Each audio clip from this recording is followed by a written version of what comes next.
It's good to see you, and I apologize for not being on the air for a while. The Washington trip we just did was incredible at the Trump Hotel, and I'll tell you more about that later because we're just getting the footage together to share with you. But 9/11 is obviously the big thing that's on my mind today. Everybody knows where they were. If you're probably over 50, you would have a very clear recollection of where you were in 9/11. In fact, probably anybody was cognizant. And I was with the the Trade Center employees on 9/11. I was with Morgan Stanley, and I was with their top tier financial people on 9/11. But we happened to have been off site at a management training event in Hawaii. And while we were together, we got news about the World Trade Center attack. And the time period difference is kind of weird because it was like 3 o'clock in the morning in Hawaii. We were all getting phone calls in our hotel room. We're turning on the TV trying to figure out what's going on. Now, what's interesting is the Morgan Stanley employees that were at the management training seminar were the only ones that survived. You can imagine the emotional shock and trauma as they're looking at all their coworkers, their friends. Some of them engaged or dating other people that were in the World Trade Center that went down. And the stories that came out of that experience that day are indelibly imprinted in my memory. One of the ones that came out was from Daniel Goldman, who was talking about the window washer who was on the second tower. The first tower went down. Let's see, the first one was hit, the second one was hit. And he was literally in the elevator as a group of executives with their Gucci briefcases and their stylish attire got in around it was probably something around the 40th, 50th floor. And as it was going down, the plane hits around the 22nd floor. As the elevator was going down, it was jammed. And so nobody knew what had happened. They still hadn't gotten news about what had happened in the other tower, I think. And so all the executives are dialing their assistants and saying, we're stuck on this floor and see if we can get an engineer. And then they're hearing, well, what happened? What? Something? Well, evidently some plane hit. Maybe it's electrical. And so they're trying to figure it out. The window washer, in the meantime, is looking at the situation and takes his mop and jams it into the door and wedges it open and pushes it open. And they find that they're facing drywall. And the number like 20, I think it was 23, was like one half outlined on the bottom of the elevator, and he realized they were stuck right between the 23rd and the 22nd floor, and or 24th and 23rd floor as we're going down. And so he takes his mop, and while these well-educated and elite banker people are all, dialing assistants and trying to update each other, the window washer then takes this mop apparatus that he has and bangs on the wall, and it's solid, solid, solid, hollow. Solid, solid, solid, hollow. And he says, if I'm not mistaken, there's a men's room that is still under construction right here. I think we should make our way out based on what I'm hearing about the building. So he breaks the mop, has the metal part of the handle on the bottom, and starts to carve into the drywall. And punctures the hole big enough to kick through with his foot, climbs through, goes under a sink, strangely enough, goes under a sink, comes back out and says, come on, if your bags don't fit, leave them here, we'll get them later. Let's try to get you through. And they squeeze the people through that small area into a hallway where there were lights going on and dust everywhere. And he led them to the stairway and that descent out. They had barely gotten clear from the building when the building had gone down, and they were all thrown forward by by the power of that building going down, but they survived. So Goldman is talking about, Daniel Goldman, who wrote the book Emotional Intelligence, is talking about who really displayed intelligence in the elevator. Was it the people with their MBAs and their sophisticated financial backgrounds, or was it the lowest paid guy, probably didn't have the college education the other guys had and women had? And clearly the person that was the most intelligent was the person who figured out what to do. I remember saying this story to, I think it was Tommy Tenney, great author, and he said to me something I'll never forget. He said, the person, this went in a room full of questions, the person with the answer is the smart, is the automatic leader in the room. In a room full of questions, the person with the answer is the automatic leader. And so we're dealing kind of in many ways with a culture in a country that's stuck. And we kind of sense, those of us that are discerning, we sense the security and the grace and the peace and the stability that's coming because of that immovable object in the White House called Donald Trump. But we also know that he's a solitary figure. We are providing him no infrastructure as a church in the United States. 30 million of us don't have a clue what to do. Liberals know what to do. They're taking over states, legislatures, media, academia, and Netflix and Hulu as we speak. But Christians who mean well are praying for an awakening of some sort that will reverse everything.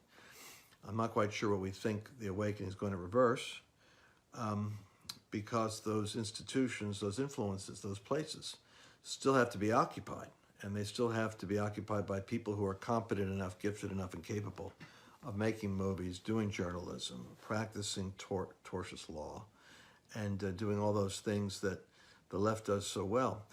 But certainly the awakening with a Whitfield happened in Great Britain, and Wesley built a great apostolic church, and then Wilberforce and various other reformers and philanthropists were able to influence the nation. Do we have a kind of a way to work together? Do we have a way of identifying where those Wilberforces are that are in media and government? Can we bring those people together? That's a great question. Listen, this is what I do for a living. I travel around. Used to travel around the world. I've just been focused in the United States as much as possible this year, although I'll be in Latin America and in Israel again, probably within the next 2 months.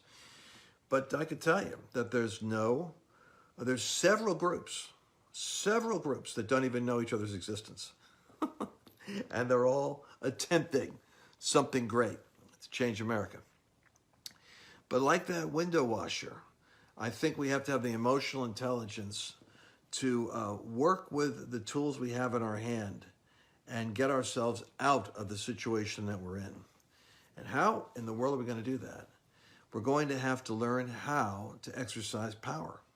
We're going to have to learn how to be not so hidden, but be more vocal. We're going to have to learn how to give a reason for the hope that is in us, and not just theological, because nobody cares about that.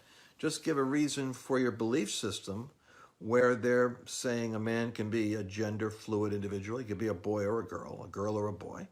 Or where they say that communism and socialism is just as good as free enterprise. Or where they say that a woman's right to choose should extend right up until the day before the infant comes out of the womb, or maybe even after the baby comes out. Or we might need to be able to say that it's the right of a nation, a sovereign nation, to have borders that aren't broken open and poured into by every person in the world, criminal or otherwise, who wants to have free health care and free education at the taxpayer's expense. See, this is what we have. We have a whole major party that is pursuing power, that intends to do this and much, much more. And we don't have answers for the most part. I mean, we know what's right and wrong. We could talk among ourselves. But I'm talking about do we have the ability to, in a clear way, articulate three strong, powerful reasons for the hope that is in us in terms of just thinking through if we were to take Jesus literally and say, go make disciples of nations, teaching them, how would you take this wisdom and unpack it to a secular audience, to an unbeliever? You can't quote the Bible. That's not helpful. Now, with another believer, you can. But with an unbeliever, you're going to have to give a reason for the hope, and the word that was used in the scripture, the word that's translated in the Greek that Peter wrote, would be the logismos. It's where we get the word logos. It's where we get the word logic. And I think we've kind of given short attention to this. Most of us have such an infatuation with the supernatural that we just want a supernatural people. But you know, the Apostle Paul and Apollos, indeed the first century church fathers, they made a forceful case for the resurrection of Christ from the dead and backed it up with demonstration and power. Never substitute being Pentecostal for being educated. You need to give a reason for the hope that is in you. And then a mysterious thing happens. The baptism of the Spirit in the upper room, if you remember that Pentecostal theology, what did it give them? Did it give anointed hands for demonstration, anointed feet to run with the message? It gave them anointed tongues to speak. The characteristic of our movement should be that we have power in what we say, and our thinking should be on fire with the wisdom of God, so that no man can gainsay or resist what is said, or the spirit by which we speak. Then you back that up with the name of Jesus, being able to demonstrate the mercy and goodness of God, and you have a pretty powerful combination package. Back to Daniel Goldman, back to 9/11. Do you realize that right now, as we speak, we are the same number of years between now and 9/11 is the number of years that were between World War II and World War I, or that window when Hitler rose to power was roughly the same span of time. And what it tells you is people have forgotten the lessons of World War I when Hitler came to power. And I do fear that we may be forgetting the lessons of 9/11. I am not an enemy of the Saudis. I think that the Crown Prince Mohammed bin Salman, and I've talked to people that are former State Department employees, and they said the man's literally, they wouldn't give him an insurance policy for life insurance because they don't think he can live, because he has stood in a sense as a reformer to the Saudi ways, to the Wahhabi sect, to their extremism. And so I have a great affection for Mohammed bin Salman. But I will tell you this: if you're watching the news tonight, you won't hear this at many places, but you hear it on Tucker's segment, and that is that President Obama went out of his way to cover up the Saudi state's higher level complicity with the attack that happened. Al-Qaeda had penetrated into levels of the Saudi government where there was evidence of, in a sense, collusion behind the attack in the United States. And all efforts to expose that and to bring it to the light of day were killed by you have remember the Clappers and the Brenners and those guys. Well, you know what kind of a reliable integrity they have. They're state bureaucrats.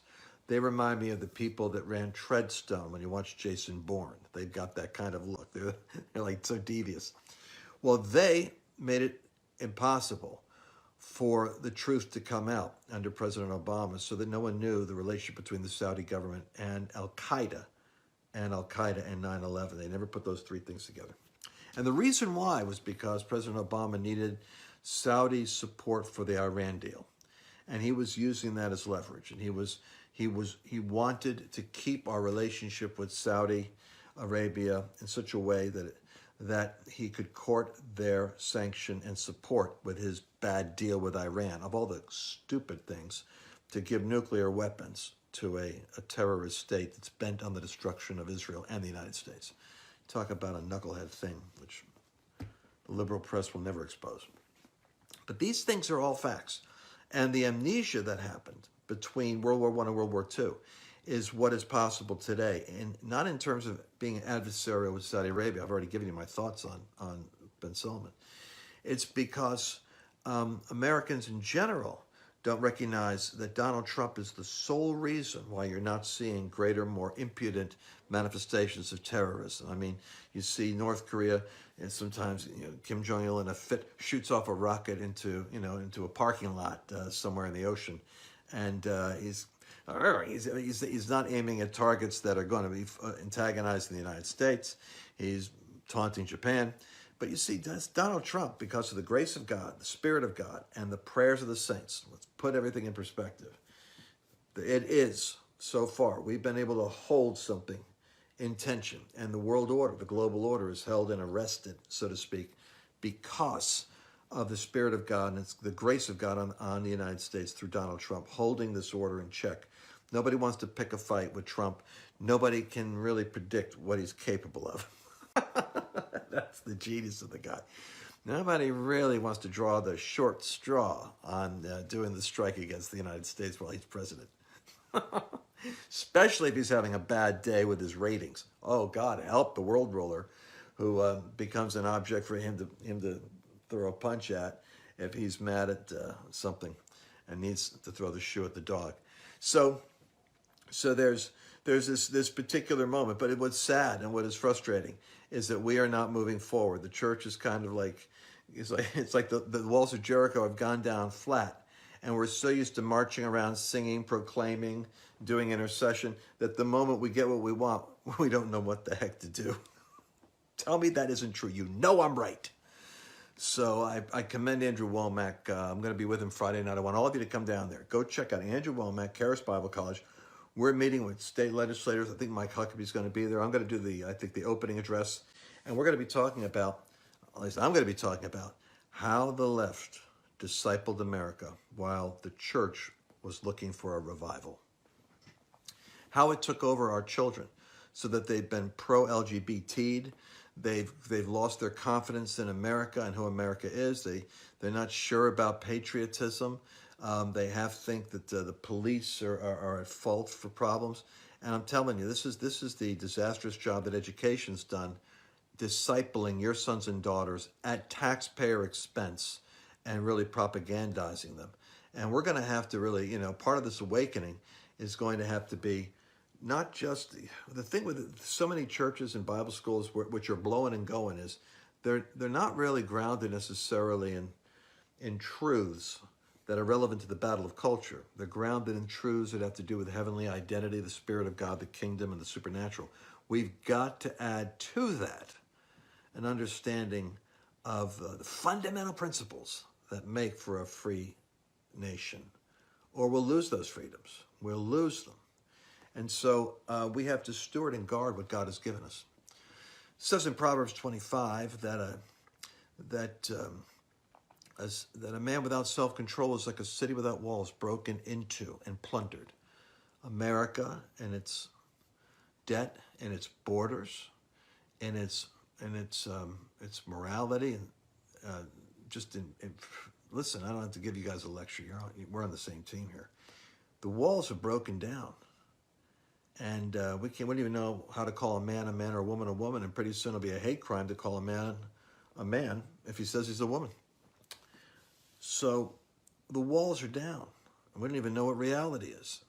And so many Christians, and you know this for a fact, won't speak up because they don't want to get shadow banned, lose business, and have their finances touched, or have Google target them. But that's really just cowardice. The truth is, we're going to have to get together. I want you to join us Friday night at Colorado. Where's it, Colorado? Oh, it's not Colorado Springs, but it's in Colorado. And it'll be at Andrew Womack's place. And Friday and Saturday and Sunday, and it's free. As far as I know, it's free. So just go and check out Charis Bible College. Check out truthandliberty.com. I believe you can go there, and this event is probably advertised. I'll get you another address tomorrow. I'll put this in. I'll put this in this Facebook post later. But I want you guys to really be thinking about this. How are we going to move together? I'm starting something called America as One. You guys know they've been in any of my meetings, you've seen us do the gladiator thing as one. Well, America as one is about bringing together the fundamental unity that is necessary to preserve the United States, one nation under God. And I don't think that Christians alone can change America without persuading the persuadable, people that are maybe Christian in name only. But we can make the argument, we can make the case, and we don't have to necessarily be converting people to get them to see the wisdom, let's say, in not giving up their freedom so that the government can take over their freedom of choice. It's amazing to me how the liberals are so fanatically devoted and violently devoted to the freedom of choice when it comes to a woman, but they're perfectly willing to surrender their freedom of choice when it comes to what they do with their money and how they make a living. You understand that socialism, by its very nature, is the government telling you what you can and cannot do, and the government controlling the means of production, which is called business. And they'll tell you what to do and what you can't do. They'll tell you if you can have a business or not have a business. And if you really go to the full extreme like China, they'll even tell you what business you're going to be in to serve the greater good. Boy, you talk about no choice versus pro-choice. Ain't no choice there. When young people hear the logismos, the arguments, the logic, and work it out a little bit, they're overwhelmingly not in favor of that version of socialism. When they think of socialism, they think of compassion for the poor and hitting those super greedy rich. But the reality is, when you tell them that that comes with the price of them surrendering their own freedom to choose what they want to do with their future, the government will have to be trusted to make better choices than they would make. They don't want to give up that. It's where Americans don't like to give up their liberty. So let's have the like Daniel Goleman with the window washer. Let's have a answer for what to do. Let's get together. I'll be providing you guys with resources. I'm going down this trail because I'm going to be preparing things for As One America, which starts with kits and information that's going to give you the ideas that you can get familiar with, get grounded in. And as these things get into us, I think we're going to be a powerful force. I was reading this cool verse in the Bible from Ephesians in chapter 5. Wherefore be not unwise, but understand what the will of the Lord is. God wants you shrewd, intelligent, fully informed as to what he wants you to do. I'm tired of hearing all this quote about Issachar for years, about the Issachar tribe, who knows the time and knows what Israel ought to do, because I'm not hearing anybody say what we ought to do. But certainly it's going to have to be blocking the takeover of power in America that is going to dictate and propagandize the minds of the next generation of our sons and daughters and dictate how we live. And the second part of this is pretty powerful. And do not be drunk with wine wherein is excess, but be filled with the Spirit. Now that's cool, because you put that together and it's be fully informed as to what you have to do in the battle for power in your generation to preserve your freedoms and don't let the enemy take them. And then the second part is be filled with the Spirit. Just like a person gets drunk, be so filled with God that in your intoxication you lose your fear, you lose your embarrassment, you lose your confusion, and you become a powerful force for good. Well, look, I know it's late, and I appreciate you guys taking this late night call. And of course, tomorrow morning, some of you are going to be watching this. You're going to say, "Oh, it's not late; it's early." But somebody paid the price to be up at night to entertain my rants. So we're going to be seeing this powerful unveiling of God's plan, because I believe when the Lord says he doesn't want us to be ignorant of his will, I think he's going to be making it clear to us. Now, whether or not we like what he shows us, that's going to be an interesting conversation, because it sometimes happens that before there's a great awakening, there's a rude awakening. And I think the rude awakening is that it's not going to come via the nice revival meetings we've had in the past. I think this awakening is going to come by the bold proclamation of truth by people who are informed and educated and on fire for God. And I think that becomes the firewall that can build a wall and preserve the nation. Love you very much. I'll give you some more updates on what happened at the powerful Trump meetings. Mara Murillo was outstanding. We had incredible moments and glimpses into the parted veil of God's plan and God's activity. And there was such a presence that came down at various times. And we've caught it. And I haven't talked about it since then because I really just wanted to edit it so that I could get it out to you guys. All right. I'll talk to you soon. And maybe see some of you in Colorado with Andrew Womack and Mike Huckabee and others. Bye-bye. Hi, I'm Lance Wallnau, but you already know that. Did you know that you can subscribe, however? You just push that button right there or over there and ding. Now we're connected. Look forward to seeing you soon.